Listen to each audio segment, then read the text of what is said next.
Hello friends, welcome to my YouTube channel. तो friends, हम लोगों ने संश्लेषित रेशे और प्लास्टिक नामक चैप्टर का फर्स्ट पार्ट कवर कर लिया था, जिसमें मैंने आपको सारे इंपॉर्टेंट पॉइंट्स बता दिए थे। अभी इसका सेकंड पार्ट है। यहाँ पे सारे मैंने इंपॉर्टेंट पॉइंट्स जो है वो हाईलाइट कर लिए हैं और आप अपना नोट्स यहाँ से आसानी से बना सकते हैं। ठीक है, ये जो छोटे छोटे पॉइंट्स होते हैं यही एग्जाम में आते हैं और फिर हमें प्रॉब्लम होती है। तो चलिए वीडियो को स्टार्ट करते हैं। देखो, हमारा पॉइंट जो है आज यहाँ से स्टार्ट करते हैं। संश्लेषित रेशों के गुणधर्म। संश्लेषित रेशे क्या होते हैं? वे रेशे होते हैं जो मानव निर्मित होते हैं, जो मानव द्वारा रसायनों द्वारा प्रयोग से फैक्ट्री में बनाए जाते हैं। देखिएगा, संश्लेषित रेशे जो होते हैं ये शीघ्रता से सूखते हैं, जबकि और अधिक चलाऊ होते हैं, कम महंगे होते हैं, आसानी से उपलब्ध होते हैं और रख रखाव में भी सुविधाजनक होते हैं। जैसे आप रेशम क्या है? प्राकृतिक रेशा है। रेशम के कपड़े आप खरीदोगे बहुत महंगा आपको मिलेगा, ठीक है, और उसके रख रखाव के लिए भी आपको बहुत सारी सावधानी बरतनी पड़ेगी।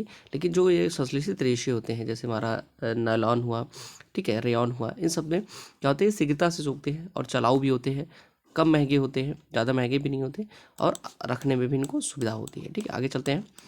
उसके बाद हम देखते हैं प्लास्टिक के बारे में। प्लास्टिक के बारे में हम सभी जानते हैं, प्लास्टिक को बहुत ही वाइडली हम लोग यूज़ भी करते हैं। देखो, प्लास्टिक क्या होता है?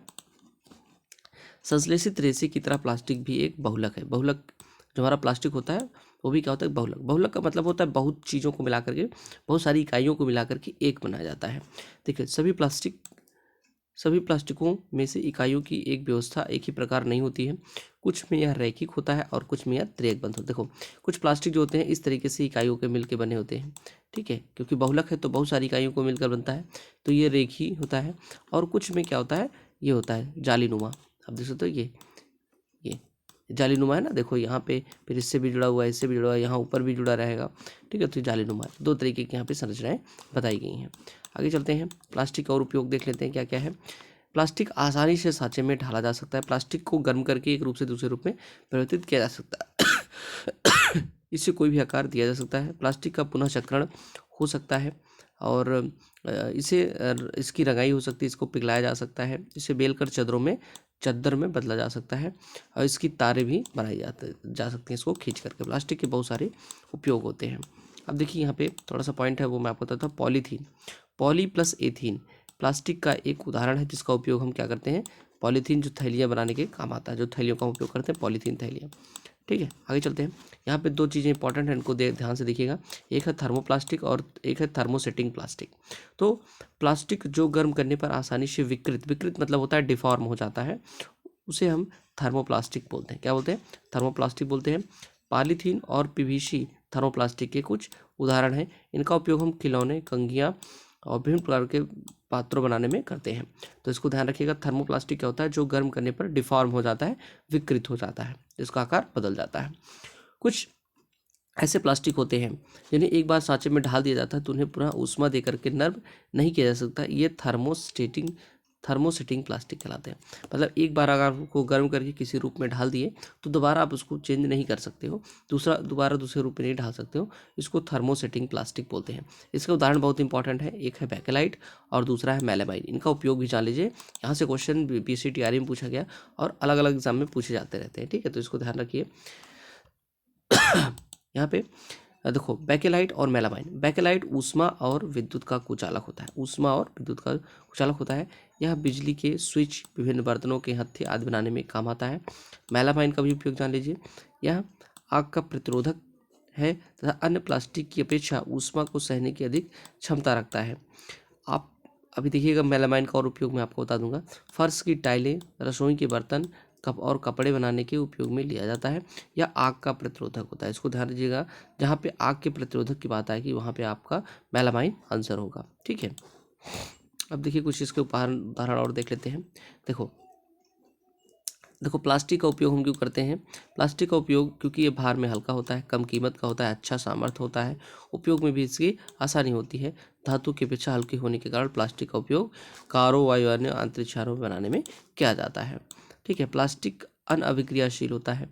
जिस तरीके से लोहे में जंग लग जाती है, लेकिन परंतु प्लास्टिक जल तथा वायु में अभिक्रिया नहीं करते हैं, इसका संक्षारण नहीं होता है, ठीक है, यानी कि क्रिया नहीं करता तो ये खराब भी नहीं होता है। प्लास्टिक हल्का, प्रबल और चिरस्थायी होता है। इसके बारे में मैंने आपको बता ही दिया कि प्लास्टिक बहुत हल्का, चिरस्थायी, विभिन्न आकारों तथा साइजों में ढाला जा सकता है, यह विभिन्न उद्देश्यों हेतु उपयोग में लाया जाता है और यह सस्ता भी होता है। ये तो प्लास्टिक का उपयोग है, ठीक है। प्लास्टिक कुचालक होता है, इसके बारे में भी जान लेते हैं। प्लास्टिक जो होता है वो ऊष्मा और विद्युत का कुचालक होता है। इसके लिए हम इसको तारों को ढकने के लिए भी प्लास्टिक का उपयोग करते हैं। आगे चलते हैं। देखो माइक्रोवेव ओवन जो होता है उसमें भोजन पकाने के लिए हम क्या करते हैं, माइक्रोवेव ओवन में ऊष्मा खाद्य पदार्थ को पका देती है परंतु प्लास्टिक पात्र को प्रभावित नहीं करती है। अब यहाँ पे एक इंपॉर्टेंट चीज़ और है टेफ्लॉन। टेफ्लॉन के बारे में बता लीजिए, यहाँ से क्वेश्चन पूछा गया है।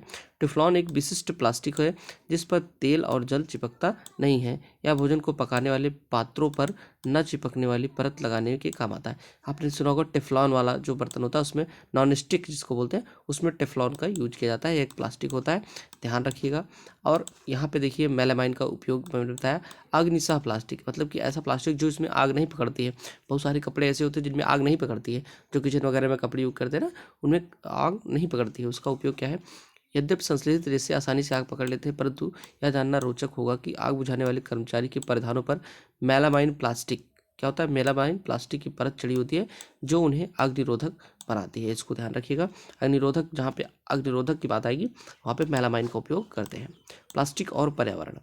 अब देखो हम जानते हैं कि प्लास्टिक हमारे पर्यावरण के लिए बहुत ही हानिकारक होता है, लेकिन इसका अगर हम बुद्धिमानी से उपयोग करें तो इसका उपयोग कर सकते हैं। कैसे कर सकते हैं, देखिए पदार्थ जो प्राकृतिक प्रक्रिया जैसे जीवाणु की क्रिया द्वारा घटित हो जाते हैं उन्हें हम जैव निम्नीकरणीय कहते हैं। क्या कहते हैं, जैव निम्नीकरणीय। यहाँ से भी क्वेश्चन बीपीएससी में पूछा गया तैयारी में, ध्यान रखिएगा।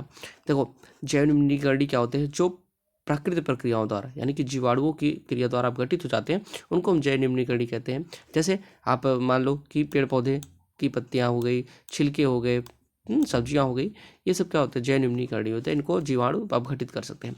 लेकिन साथ ही कुछ ऐसे पदार्थ होते हैं जो प्राकृतिक प्रक्रियाओं द्वारा सरलता से विघटित नहीं होते हैं, उन्हें जैव अनिम्नीकरणीय कहते हैं। क्या कहते हैं, जैव अनिम्नीकरणीय, यानी कि उनको वो जो जीवाणु है क्रिया द्वारा समाप्त नहीं कर सकते। यहाँ पे कुछ टेबल दिया गया है, इसको ध्यान रखिएगा। जो प्लास्टिक की थैलियाँ होती हैं वो कई वर्षों तक रहती हैं और ये जैव अनिम्नीकरणीय होती हैं, ठीक है। और जो ये हमारी धातुएं हैं, टीन, एल्यूमिनियम, अन्य धातुओं के डिब्बे जो होते हैं वो जैव अनिम्नीकरणीय होते हैं, 100 से 500 साल लगते हैं। ऊनी वस्त्र जो होता है वो जैव निम्नीकरणीय होता है। लकड़ी जैव निम्नीकरणीय होता है। इस टेबल को आप जरूर ध्यान दीजिएगा, इसमें से क्वेश्चन आया था एक बार। सूती कपड़ा जैव निम्नीकरणीय होता है। कागज जैव निम्नीकरणीय होता है। और सब्जी के फलों के छिलके, बचा हुआ भोजन आदि जैव निम्नीकरणीय होता है। ठीक, चलो नेक्स्ट चलते हैं, आगे देखते हैं।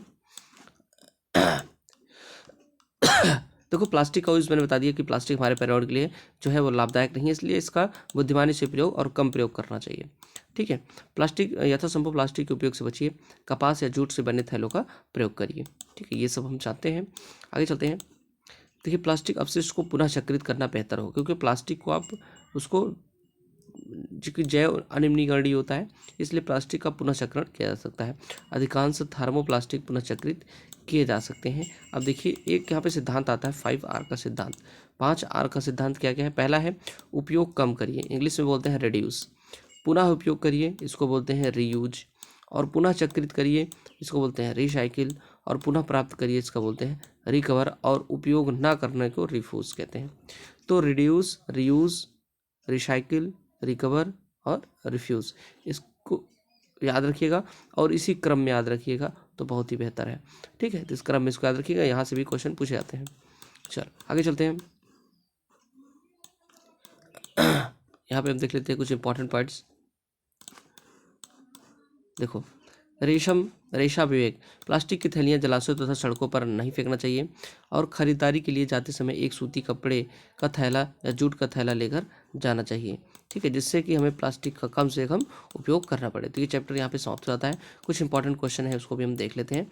यहाँ पे देखिएगा, देखिए यहाँ पे लिखा है रेयान एक संश्लेषित रेशा नहीं है, क्योंकि यह किससे बनाया जाता है, कास्ट की लुगदी से प्राप्त किया जाता है। इसको मैंने पहले पार्ट में आपको पढ़ाया हुआ था, ठीक है। संश्लेषित रेशे को संश्लेषित रेशा अथवा क्या कहते हैं, इसको मानव निर्मित रेशा भी कहते हैं, ठीक है। संश्लेषित रेशे की भांति प्लास्टिक भी एक क्या है, बहुलक होता है।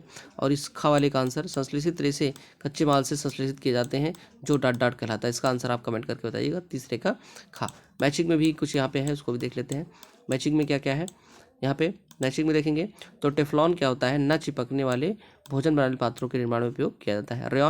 रेयॉन कास्ट की लुगदी से बनाया जाता है, इसको आपने बताया था। और नायलॉन क्या होता है, पैरासूट और मोजा बनाने में इसका उपयोग किया जाता है। पॉलिएस्टर क्या होता है, पॉलिएस्टर हो जाएगा कपड़े में आसानी से बल नहीं पड़ते हैं इसमें, मतलब कि सिकुड़न नहीं आती है, ये इससे मैच हो जाएगा। ठीक है, बाकी जो क्वेश्चन मैंने आपसे पूछा कमेंट करके बताइएगा। Thanks for watching.